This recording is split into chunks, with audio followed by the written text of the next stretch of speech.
O'sha tobut ko'targanda ichida ona borligini sezgan kun mana bu yurak parchalanib tamom bo'ladi. O'sha tobutning ichida ota borligini sezgan kun, orqaga qarasangiz, yo'qligini sezgan kun tamom bo'lasiz. Ishoning, qancha otasi o'lganlar bilan suhbatlashsangiz, o'sha o'rindiqlarga qarab yig'laveraman har doim. Tufullarni ko'rib yig'layman deydi. Nimaga? Yo'q-da endi. O'shaning uchun onangizga, otangizga qattiq gapirmang. Avliyo olib ketayotgan bo'lsangiz ham, 5 vaqt namozni do'ndirib tashlayotgan bo'lsangiz ham, 30 pora Qur'on yodlab, ilmda cho'qqiga chiqib, mavizalarni zo'r qilsangiz ham ota-onaga qattiq gapirmang.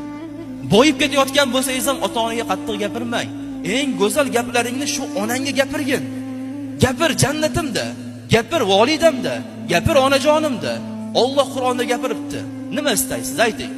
Nima xohlaysiz? O'sha Dubaydagi eng qiyin qimmat kiyimlar abayadan olib kelib beraymi sizga, kiyasizmi?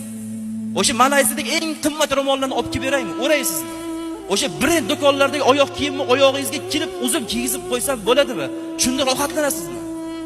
Ko'chadagi hamma kimlardir restoranlarga kirib eng qimmat joylarda loyiq bo'lmasa ham ovqatlanyapti. Yuring siz ham o'sha qimmat restoranlarga olib boray. O'sha joylarda gullarni beray, eng zo'r kiyimlarni beray, onaga yaxshilik qilish qanaqaligini butun insoniyatga ko'rsatib qo'yayman. Deb turib, aytinglar yigitlar, hamma bor budingiz tashlab yormaysizmi oldiga? Otam, onam deb turib yormaysizmi? Kuniga 1 milliondan rasot qilmaysizmi? Nima qilasiz? O'shancha mol dunyoni olib ketib, yashirib, xotin bilan birga taxlab nima qilasiz? Olib ketmaysiz-ku baribir. Necha marta eslamaysiz, tirikligidan xabar olmaysiz. Necha marta joy ko'chib ketgansiz, kelmaysiz, oylab ota-onangizni. Soch soqoli oqarib chekida o'tiribdi. O'sha Termizdagi choyni quyib, bechora. Unga hech narsa kerak emas, shunchaki ham suhbat kerak. Va sohibuhuma fid dunya deyapti Alloh. Chiroyli gaplashib ular bilan deyapti. Suhbatdosh bo'linglar bilan deyapti. Oching Qur'onni varog'idan o'qing. Faqatgina tadbirkorlik haqida emas, ota-ona haqida ham o'qib ko'ring bir. Bugun qiling, ertaga demang. Falon mo'shdan avvalib uchasga qilaman demang. O'lib ketsa kimlardir yashaydi o'sha dunyoda. Sharoit qiling eng zo'rini. Nima istaysiz? Hammomingiz zo'r qilib beraymi? Issiq telefonlari bilan shundoq ochganda issiq suv keladigan qilib beraymi? Deb ayting. Oshxonangizni zo'r qilib beraymi deb ayting. Har kuni kiyim olib boring kerak bo'lsa, nima qilib bo'lsa ham, girdi kapalak qilib bo'lsa ham xursand qiling.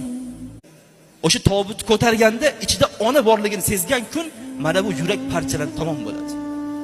O'sha tobutning ichida ota borligini sezgan kun, orqaga qarasangiz, yo'qligini sezgan kun tamom bo'lasiz. Ishoning, qancha otasi o'lganlar bilan suhbatlashsangiz, o'sha o'rindiqlarga qarab yig'laveraman har doim. Tufullarni ko'rib yig'layman deydi. Nimaga? Yo'q-da endi. O'shaning uchun onangizga, otangizga qattiq gapirmang.